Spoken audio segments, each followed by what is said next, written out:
And we have a last speaker who is Dr. Supriya.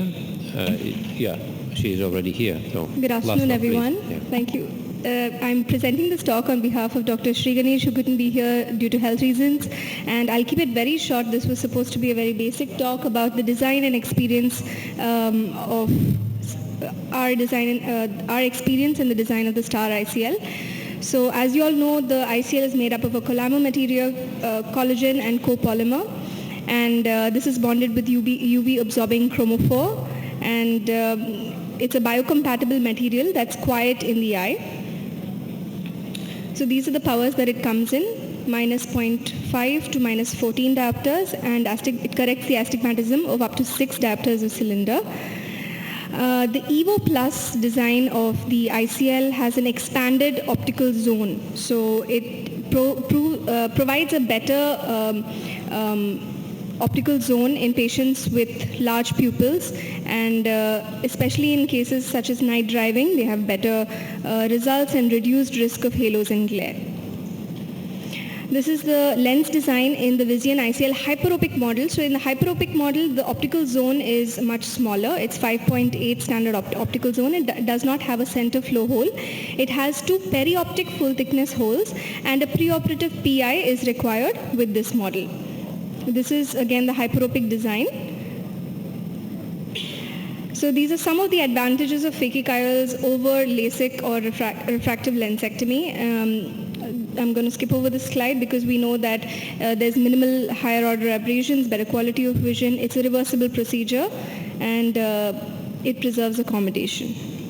So we did a clinical study in our center, 25 eyes of 14 patients with myopic astigmatism, and the STAR Toric ICL was used. And these were the results. This is the design of the STAR Toric ICL. The inclusion and exclusion criteria were pretty standard. Patients age 18 to 40, the refraction stable for 1 year, optically clear cornea, ACD 2.8, clear lens, normal optical disc, and retinal exam, and no other ocular diseases, pregnancy, etc. The treatment planning was done with an online calculator provided by STAR itself. So for this, mainly the white to white and antechamber depth is required, apart from the other biometric calculations.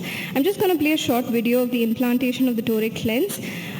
This is done with a 2.8 to 3 mm clear corneal incision. We use the Callisto I for the toric marking. It's a markerless system which has an overlay for toric ICL, so this can be used. And this is a standard 2.8 keratome. It's extended slightly beyond 2.8, up to 3 millimeters. Sodium hyaluronate 2% is used for all procedures. You can see this instrument has been designed by Dr. Ganesh.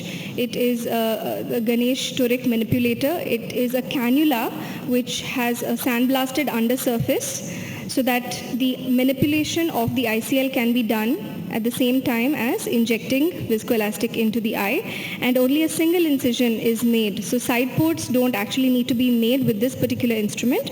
You can see that the roughened undersurface helps tuck the haptics under the iris, and it helps maintain the AC by injecting viscoelastic at the same time as doing all of the maneuvers, and only a single incision is required. I'm just going to skip ahead. This was the publication of this study. Post-operatively, these are the results. You can see that it has a very good efficacy index. 92% of eyes were 20/25 or better.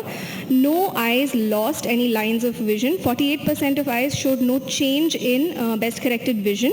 36% of eyes gained 1 line of vision, and 16% of eyes gained 2 or more lines of vision. Now you can see that this attempted versus achieved graph is quite tight. There was 2 patients that showed slight undercorrection, but no cases of overcorrection. And this is the refractive astigmatism, pre and post-op. You can see that it was within plus or minus 0.25 diopters. This is the stability over 6 months. The graph is fairly good. And these are the post-op outcomes. I'll just focus on one point here, that the pre-op best corrected vision minus 0.24 improved to minus 0.08 on post-op day 15 and remained the same at the 24-month post-op visit. So to conclude, ICLs exhibited excellent safety, efficacy, stability in the long term and rotational stability as well. And surgically, it was very easy to adapt for anterior segment or cataract surgeons who are beginners in phakic IOLs. Thank you very much for your kind attention. Thank you.